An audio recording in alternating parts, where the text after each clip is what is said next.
सत्संगियों में ये नहीं कहता है कि जो स्वामी जी महाराज ने और शालिग्राम जी महाराज ने जो बात कही है वो गलत है, वो गलत नहीं है, हमारा समझण का फेर गलत हो जाता है।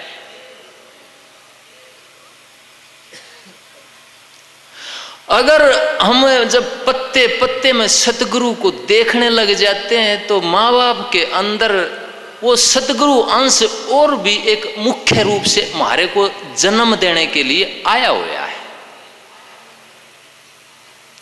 तो जब तक घरों में प्रेम नहीं होगा, शांति नहीं होगी, तब तक राधा स्वामी योग क्या, आर्य समाज क्या, सनातन धर्म क्या, इस्लाम धर्म क्या, ईसाई धर्म क्या, सिख धर्म क्या, कोई भी आगे नहीं बढ़ता है।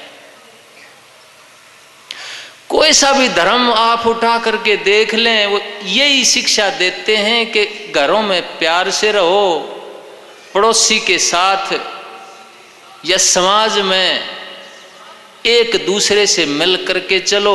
यही आवाज मेरे सतगुरु ने दी कि सबसे पहली शिक्षा, सबसे पहली सीढ़ी क्या है कि घरों में शांति होनी चाहिए। और वो शांति कैसे आएगी? जब हम बुजुर्गों का सम्मान करते हैं और बुजुर्ग भी सारे बच्चों को, सारी औलाद को प्यार से और बराबर करके रखते हैं। बुजुर्गों का भी फर्ज बनता है ये कि सारे बच्चों को हिसाब से, एक प्यार से और सम्मान दृष्टि से देखा जाए।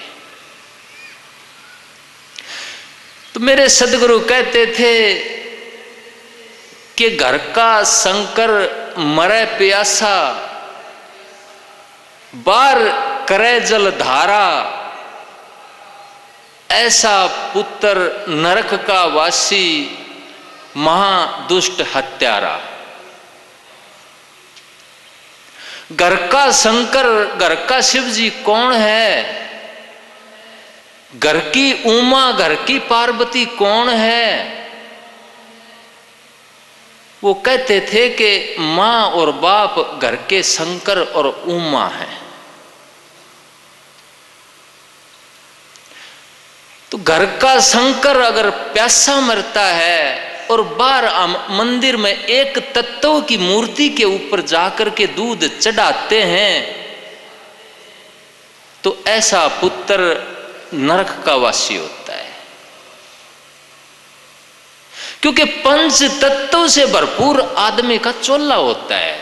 इसीलिए शास्त्रों ने यह कहा है कि जब तक पंच तत्व रूपी सतगुरु धारण नहीं करेंगे, तब तक आदमी का उद्धार नहीं हो सकता है।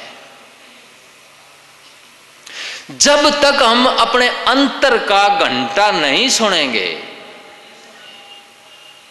घंटा बजता है अंतर में, शंख बजता है अंतर में, बीन बांसुरी बजती है अंतर में, सितार बजता है अंतर में, जब तक हम अंतर की जोत नहीं लगाएंगे, तब तक बाहर की मस्जिद में जाना, बाहर के मंदिर में जाना, बाहर के चर्च में जाना, घंटा बजाना, उसकी पूर्ति नहीं हो सकती है। सारा जीवन नदारद चला जाता है। तो सबसे पहली शिक्षा जो मेरे सदगुरु ने दी वो यही दी कि घर में जो बुजुर्ग हैं, सास ससुर हैं, माँ बाप हैं, वो सबसे बड़े देवी देवता हैं। इसके पीछे एक वैज्ञानिक आधार भी है कि इससे हमारा दिल खुलता है। जिस मूर्त की हम पूजा करते हैं वो हमारे को टोकती नहीं है। जिस एक तत्व की मूर्ति के ऊपर हम दूध चढ़ाते हैं वो हमारे को टोकती नहीं है, वो एक तत्व की है। लेकिन जब घरों में कोई कमी रह जाती है तो बुजुर्ग हमारे को टोकता है, और जो सहनशीलता पैदा होती है इससे हमारा दिल खुलता है। और जिस आदमी का दिल खुला नहीं, जिसका पत्थर दिल का खुला नहीं, वो खुदा कैसे आ सकता है इतने भीड़े द्वार के अंदर? वो एक जरिया बताया मेरे सदगुरु ने, जहां से दिल खुलता है, दिल बड़ा होता है। और आपने उस सबसे बड़े शक्ति को बुलाना है अपने पास, अपने अंदर में। और दिल का पात्र छोटा है तो वो नहीं आएगा वहां पर। हम तो अनंत को बुलाना चाहते हैं जिसका कोई अंत नहीं है।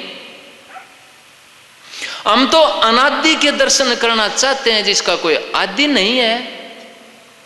और दिल छोटा सा लेकर के चलते हैं। दो बच्चे खड़े हैं, एक को चीज खाने को दे दी, दूसरा पड़ोसी का खड़ा है उसको खाने को नहीं दी। और रोज हम ध्यान में बैठते हैं तो नदारद है वो ध्यान आपका। तो सबसे पहले जो दिल खोलने का रास्ता मेरे मार्ग बताया मेरे सदगुरु ने, वो यही बताया कि जब हम पंच तत्वों के संपर्क में आते हैं तो वो अपनी बात कहता है, हम अपनी बात कहते हैं। और अंदर में एक सहनशीलता पैदा होती है, दिल के अंदर खुलापन आता है। दूसरी शिक्षा मेरे सदगुरु क्या देते थे? उन्होंने देखा कि आजकल के अध्यात्म में जो गुरु बन जाते हैं वो शोषण करते हैं लोगों का।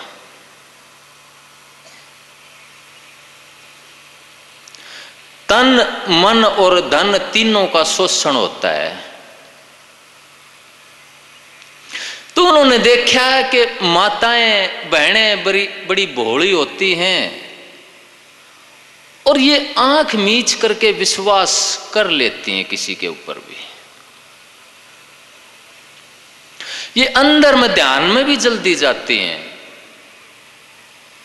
वो इसीलिए जाते हैं कि इनके अंदर श्रद्धा जल्दी जन्म लेती है। आदमी हर चीज को नाप तोल कर देखता है, उसकी परीक्षा करके देखता है, तो उसमें उसको टाइम लग जाता है। वो बुद्धि में तोल कर देखता है चीज को, उसमें वो बंट जाता है अंदर से। उसका श्रद्धा, उसका विश्वास, उसके अंदर जो ताकत है वो बंध नहीं पाती। संशय को दूर करना बड़ा जरूरी है। बगैर संशय को दूर किए गुरु धारण नहीं करना चाहिए। लेकिन माताएं बहनें इनके अंदर श्रद्धा ज्यादा होती है और ये जब नाम लेकर के अंतर में जाते हैं तो ये अंतर की ज्योति लग जाती है इनकी। अंतर का घंटा सुन लेती हैं ये। तो ऐसा होने के बाद और भी आंख मीच के विश्वास करने लग जाती हैं ये। तो जब बीमारी ज्यादा हो जाती है तो डॉक्टर भी ज्यादा आ जाते हैं। आजकल पैसा खूब हो गया है तो लोग गलत काम खूब करते हैं, सोचते हैं कि किसी तरह से शांति भी मिल जाए, इसलिए पैसा गुरुओं के ऊपर, धर्म के ऊपर लुटाते भी हैं। तो मेरे सदगुरु ने कहा, उनसे उनके गुरुजी ने, अरमान साहब ने नेम लिए थे कुछ, उनमें एक नेम था ये। और उनको कहा था कि ताराचंद तो किसी मां और बहन और बेटी से पैरों को हाथ नहीं लगवाएगा। अगर तूने लगवाने शुरू कर दिए हैं तो आसपास के फिर होते हैं तो उसी चाल पे चलने लग जाते हैं। तू मान लो सुच्चा है लेकिन आसपास में हो सकता है कोई गलत चीज आकर के ठहर जाए।